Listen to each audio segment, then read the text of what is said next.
Mesdames, Messieurs, c'est la rentrée scolaire. Les rues sont désormais bondées des écoliers. Ils sont en train d'aller à l'école après plusieurs mois de vacances. Les parents sont en train de souffrir pour payer la pension ou encore l'écolage, comme on le disait à l'époque. Acheter les fournitures scolaires, acheter les sacs, etc., trouver de quoi manger, ça devient un problème avec les temps qui deviennent si durs. De l'autre côté, vous avez les enseignants qui vivent mal. Ils sont mal payés. Les gouvernements refusent d'améliorer leur statut, plongeant les enseignants dans une forme de clochardisation avancée. Les enseignants n'ont pas un salaire décent. Ils achètent leurs fournitures scolaires, leur matériel de travail pour faire correctement leur travail. Ceci, c'est inacceptable. Ils travaillent toute la semaine. Quand ils rentrent à la maison, ils travaillent toute la nuit. Pendant les week-ends, ils travaillent pour corriger les copies des élèves, pour préparer les leçons de la semaine, pour un salaire de misère. Leurs revendications n'aboutissent jamais. On les bastonne parfois dans certains pays pour les obliger à rentrer à l'école pour continuer à enseigner dans des conditions déplorables. Beaucoup font ce qu'on appelle la grève perlée, c'est-à-dire ils vont en classe, font semblant d'enseigner, mais n'enseignent pas, restent là juste pour justifier leur salaire. Ça, c'est la forme la plus dangereuse. Certains font la grève ouverte et parfois on les identifie, on les suspend ou on suspend leur salaire. Dans l'un ou l'autre cas, la situation des enseignants est déplorable. Si nous voulons un système éducatif acceptable, il faut traiter les enseignants avec le maximum de respect, leur donner le salaire décent, leur donner du matériel pour préparer leurs leçons et leur donner davantage de primes. Puisque c'est eux parce que c'est eux qui forment les citoyens de demain. Toute personne qui me suit a été formée par un enseignant ou un maître. Le président de la République a été formé par un maître. Les militaires les plus gradés, tout le monde, les infirmiers sont passés par les écoles. Pourquoi est-ce que l'enseignant qui fabrique la société, entre guillemets, est abandonné à son triste sort? Oui, c'est la rentrée. L'enseignant se pose mille questions. Vont-ils enfin améliorer notre salaire? Dois-je continuer dans les mêmes conditions que l'année passée? Des questions qui jusqu'ici sont sans réponse. Mais je veux m'appesantir sur un petit fait. Les enseignants, pour joindre les deux bouts, certains sont obligés de vendre leurs fascicules et exiger que les élèves achètent. Vous n'achetez pas votre fascicule, vous ne passez pas l'examen. Et ils vendent les fascicules au prix d'or, parfois 3 500, 4 000, 5 500, comme moyen pour survivre. Et le contenu est souvent vide. Quand l'élève passe, l'élève achète, d'office l'élève a passé. D'autres enseignants abusent même de ces élèves. En plus de cela, il faut passer, n'est-ce pas, il faut faire ce qu'on fait pour obtenir ce qu'on appelle les diplômes sexuellement transmissibles, ce qui est tout à fait condamnable. D'autres enseignants viennent à l'établissement scolaire avec des marchandises. Et pendant l'instruction, ils vendent soit les beignets, soit du n'importe quoi aux élèves et les obligent à acheter. L'enfant, même s'il est arrivé à l'école avec la nourriture, est obligé d'acheter soit le beignet, je ne sais pas quoi, ce que l'enseignant a apporté. Ça devient un problème sérieux.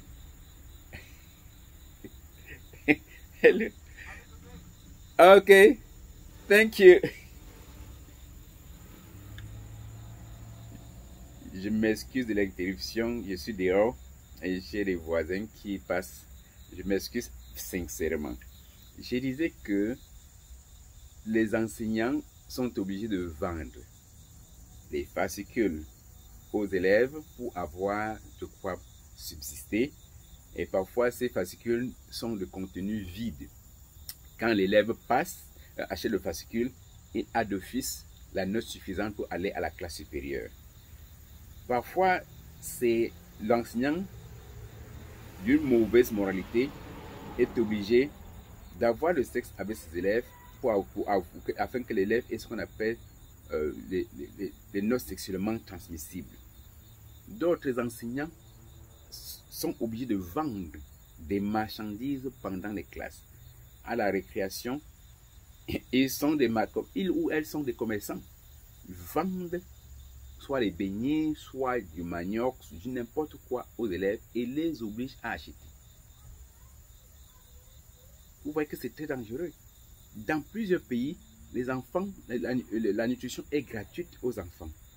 Ils viennent le matin, ils ont leur petit déjeuner gratuitement. À midi, ils ont leur lunch. Ils mangent à midi aux frais de l'État. Et le soir, ils ont leur goûter qu'ils peuvent soit manger à l'école ou rentrer à la maison. Dans plusieurs pays, on n'a pas ce système-là. Pas parce qu'on ne veut pas, mais pas parce qu'on ne peut pas, mais parce qu'il y a un manque de volonté gouvernementale. On dilapide de l'argent pour autre chose. Les enseignants dans plusieurs pays ont même leur cantine. Ils achètent les marchandises au prix conventionné. Leurs nourritures sont très bas. Ça leur permet d'avoir une nourriture, de manger à l'établissement à vil prix. Ça leur permet aussi d'être à l'aise à l'établissement.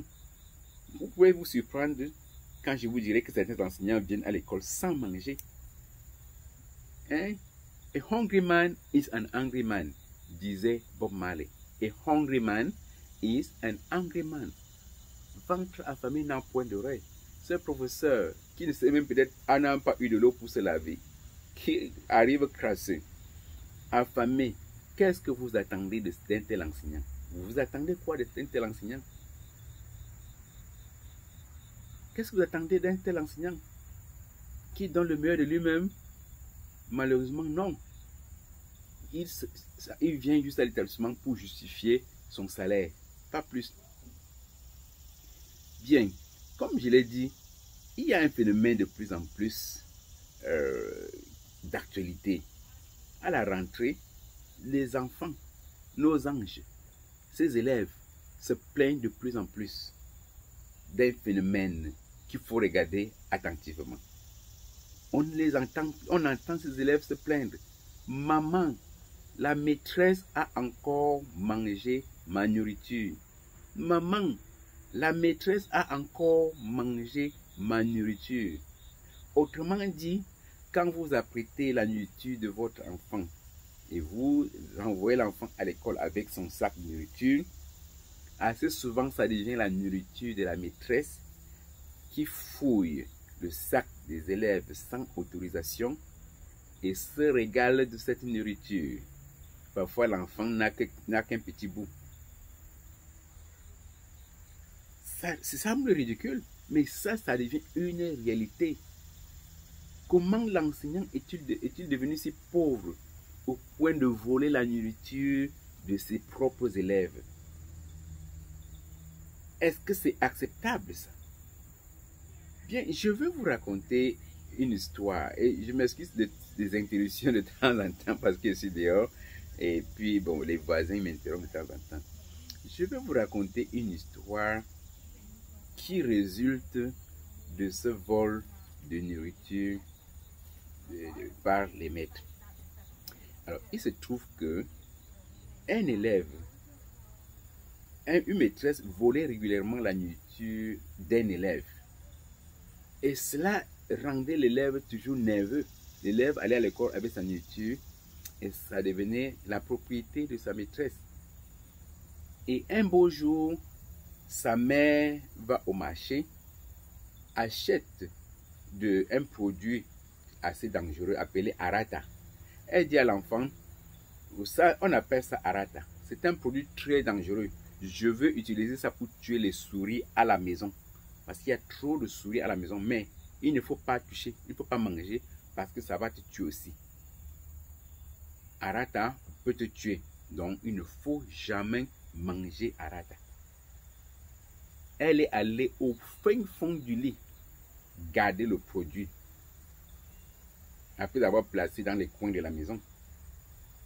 Mais aussi surprenant que cela puisse paraître, l'enfant a cherché ce produit Arata et a pu retrouver où la mère avait gardé sous le lit.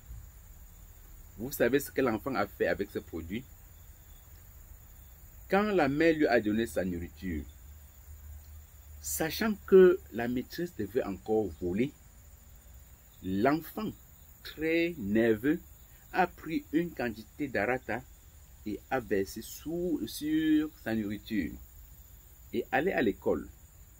La maîtresse n'a pas résisté au charme de la nourriture et elle a pris la nourriture de l'enfant et l'a consommée avec appétit.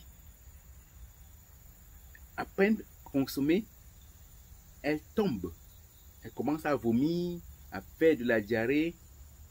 On la met à l'hôpital, c'est trop tard, elle a rendu l'âme. C'est un corps sans vie qui gît sur un lit d'hôpital. La maîtresse est morte, tuée par son élève. On rentre maintenant à l'école et on pose la question à l'enfant. Qui a tué la maîtresse? L'enfant courageusement dit, c'est moi qui ai tué la maîtresse. J'ai tué la maîtresse. Oh, on croyait que c'était une blague. Et on continue les investigations. On pose la question à l'enfant, pourquoi as-tu tué la maîtresse? Et l'enfant révèle que parce qu'elle vole toujours ma nourriture. Et on lui pose la question, avec quoi as-tu tué la maîtresse? Parce que l'enfant était tout petit.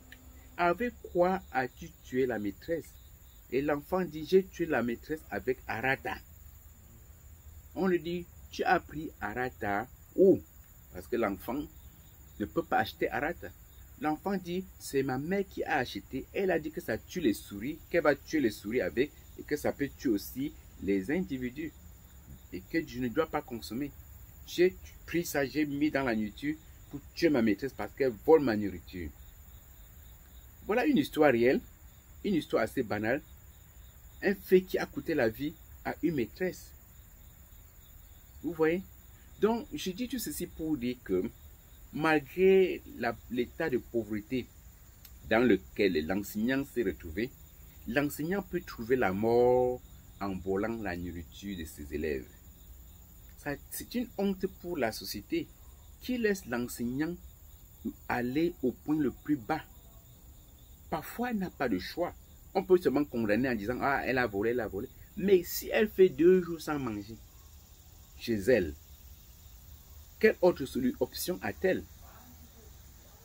Donc, moi, parfois, j'ai envie de condamner cette maîtresse qui vole la nourriture des enfants. Mais en même temps, je me dis que si on payait bien les enseignants, si on leur donnait tout le matériel, l'enseignant ne pouvait même pas avoir l'idée de toucher à la nourriture de l'enfant. C'est l'enseignant qui pouvait encore donner. Moi, je suis enseignant. Parfois, je donnais de l'argent à l'enfant, à mes élèves qui n'avaient pas de moyens pour qu'ils aillent acheter de la nourriture. Oui, c'est ce que l'enseignant devrait faire. Donc, il faudrait qu'on améliore les conditions des enseignants. Aujourd'hui, vous voyez les enseignants qui doublent sur le bensikin avec leurs élèves. Avec leurs élèves. Faute de moyens pour acheter une voiture décente. L'enseignant va à la fin de la journée manger le beignet haricot dans le même restaurant de fortune que ses élèves. Parce qu'il n'y a pas de quoi manger à la maison. Où va-t-on? Où va-t-on? L'enseignant cesse d'être un exemple. À l'époque, on ne les appelait pas enseignants, on les appelait les maîtres. Les maîtres, c'est-à-dire des exemples dans la société, et on les traitait avec beaucoup de respect. On leur donnait tout ce dont ils avaient besoin. Qu'est-ce qui a changé subitement? Pourquoi la société refuse de donner à l'enseignant la place dont il mérite? Et une société qui n'a pas de bons enseignants ne fabrique pas des citoyens, mais fabrique des monstres. Autrement dit, l'enseignant ne va fabriquer des très mauvais citoyens, des personnes dangereuses dans la société, parce que l'enseignant n'est plus à sa place. Je vais bientôt publier un livre dans lequel je dénonce tous ces traitements. Il faut que cela change. Il faut que cela change. C'est de la responsabilité des parents d'élever leur voix pour l'amélioration des conditions des enseignants. C'est de la responsabilité des enseignants de faire bloc pour revendiquer leurs droits. Beaucoup entrent dans les syndicats et les syndicats généralement sont bourrés de traîtres et ils finissent par être lâchés. Mais si les enseignants étaient unis derrière des bons syndicats qui défendaient réellement leur cause, beaucoup de choses changeraient. Le gouvernement, dans son devoir régalien, devrait faire du traitement des enseignants une priorité au lieu d'aller payer les militaires pour tabasser les gens dans la rue afin de conserver son pouvoir. L'enseignant est un agent primordial dans la société. Donnons-lui le respect dû. Mais de grâce, enseignants, maîtresses, ne volez plus la nourriture des élèves, parce que ces élèves peuvent faire tout de cette nourriture. Bonne rentrée scolaire à tous. C'était votre humble serviteur, professeur Willy.